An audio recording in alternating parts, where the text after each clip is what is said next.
Hello friends, welcome to Chandrima's world.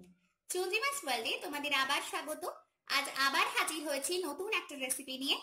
আজ আমরা বানাবো খুব সিম্পল একটা চিকেনের রেসিপি, কিন্তু একদম আঙুল চেটে খেতে হবে এমনই একটা চিকেনের রেসিপি। আজ বানাবো চিকেন পোস্ত।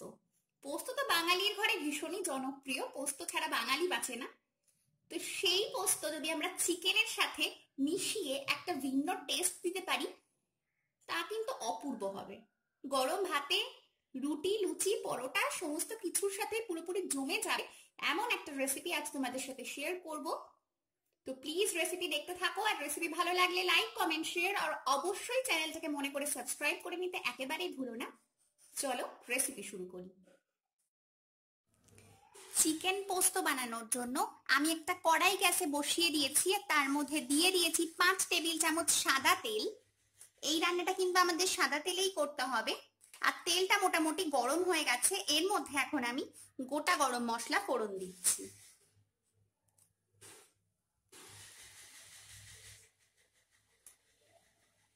ফোড়নটা জাস্ট একটুখানি আমরা হতে দেব 10 সেকেন্ড মতন। ফোড়নের সুন্দর গন্ধ বের হতে শুরু করেছে। এর মধ্যে আমরা এখন একটা পেস্ট দিয়ে দিচ্ছি। এর মধ্যে আমি বেটে রেখেছি পেঁয়াজ, টমেটো, আদা, রসুন। একটা মিডিয়াম সাইজের পেঁয়াজ, একটা মিডিয়াম সাইজের টমেটো, আর 1 টেবিল চামচ আদা বাটা আর 1 টেবিল চামচ রসুন বাটা আছে এই পেস্টটার মধ্যে। আর পেস্টটাকে এখন আমরা খুব ভালো করে আগে ফ্রাই করে নেব। মশলাটা ফ্রাই হতে হতে এই সময় আমি এর মধ্যে 2 চামচ পরিমাণ চিনি দিয়ে দিচ্ছি।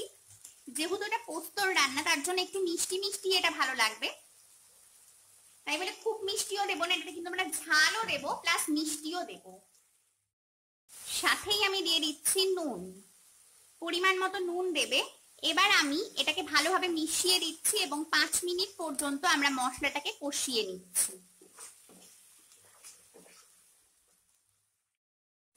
5 মিনিট কষিয়ে নেওয়ার পর এখানে আমি অ্যাড করছি এখন হলুদ গুঁড়ো, আর এখানে আমি দিয়ে দেব লঙ্কার গুঁড়ো। যেমন যে ঝাল খেতে পছন্দ করো সেই অনুযায়ী দেবে। আমি ভালো করে মিশিয়ে দিচ্ছি এবং মশলাটা কিন্তু তেল উঠে আসা পর্যন্ত আমরা এটাকে কষিয়ে নেব, কারণ এই পোস্ত চিকেন রান্নায় আর কিন্তু কোনো বাইরের মশলা আমরা ব্যবহার করব না, শুধুমাত্র হলুদ গুঁড়ো আর লঙ্কার গুঁড়ো দিয়ে কিন্তু রান্নাটা করব। এর একটা অনবদ্য টেস্ট হয়, আর তার থেকে বড় কথা হলো এমন একটা রেসিপি যে রেসিপিটা তোমরা ভাত, রুটি, পরোটা, এমনকি কোনো ফ্রাইড রাইস আইটেমের সাথেও কিন্তু সার্ভ করতে পারো। মশলাটা কিন্তু খুব সুন্দর তেল ছেড়ে দিয়েছে। এর মধ্যে এখন আমরা দই অ্যাড করে দিচ্ছি। এখানে আমি 4 টেবিল চামচ মতন টক দই দিলাম, আর দইটাকে খুব ভালো করে কিন্তু আগে থেকে ফেটিয়ে নিয়েছি। মিশিয়ে দিচ্ছি। মিশিয়ে দেওয়ার পরে আমরা এটাকে আরো 2 মিনিট এইভাবেই রান্না করতে থাকবো।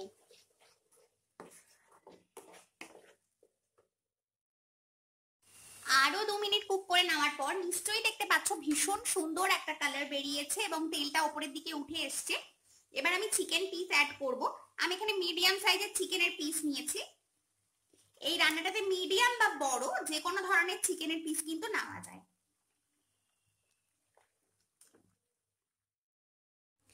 1 কেজি চিকেন নিয়েছি, আর চিকেনটা পুরোটা দিয়ে দেওয়ার পর আমরা খুব ভালোভাবে মশলার সাথে মিশিয়ে দেব এবং এই সময় আমরা গ্যাসের ফ্লেমটা কিন্তু বাড়িয়ে দেব যাতে এটা খুব সুন্দরভাবে কষতে পারি। দেখতেই পাচ্ছ ভালোভাবে মিশিয়ে দিচ্ছি এবং 5 মিনিট সময় পর্যন্ত এটাকে নেড়ে চেড়ে আমরা হাই ফ্লেমে কষিয়ে নেব। এখনই কিন্তু সঙ্গে সঙ্গে চাপা দিয়ে দেবো না, তাহলে জল ছেড়ে দেবে আর এর টেস্ট কিন্তু নষ্ট হয়ে যাবে। 5 মিনিট হাই ফ্লেমে নেড়ে চেড়ে আমি কিন্তু কষিয়ে নিয়েছি। এবার ফ্লেমটা মিডিয়াম করে দেব আর এটাকে আমরা এখন চাপা দিয়ে দেব। এইভাবে চাপা দিয়ে আমি 10-12 মিনিট পর কিন্তু ফিরে আসব। 10 মিনিট পরে আমি ফিরে এসেছি আর ঢাকাটা সরিয়ে দিয়েছি। একটুখানি আমি নিচ থেকে নেড়ে চেড়ে দেব। এরপর আমি এর মধ্যে পোস্ত বাটাটা অ্যাড করে দেব। এখানে আমি 5 টেবিল চামচ পোস্ত বাটা দিচ্ছি, আর ওই পোস্ত বাটার বাটিটা ধুয়েই আমি এখানে সামান্য একটু জল দিলাম। এটা একেবারেই সামান্য জল দিয়েছি, 3-4 টেবিল চামচ জল হবে। খুব ভালো করে এখন আমরা এটাকে মিশিয়ে নেব। গ্যাসের ফ্লেমটা সামান্য একটু বাড়িয়ে দিয়ে 1 মিনিট পর্যন্ত এটাকে আমাদের এখন রান্না করে নিতে হবে।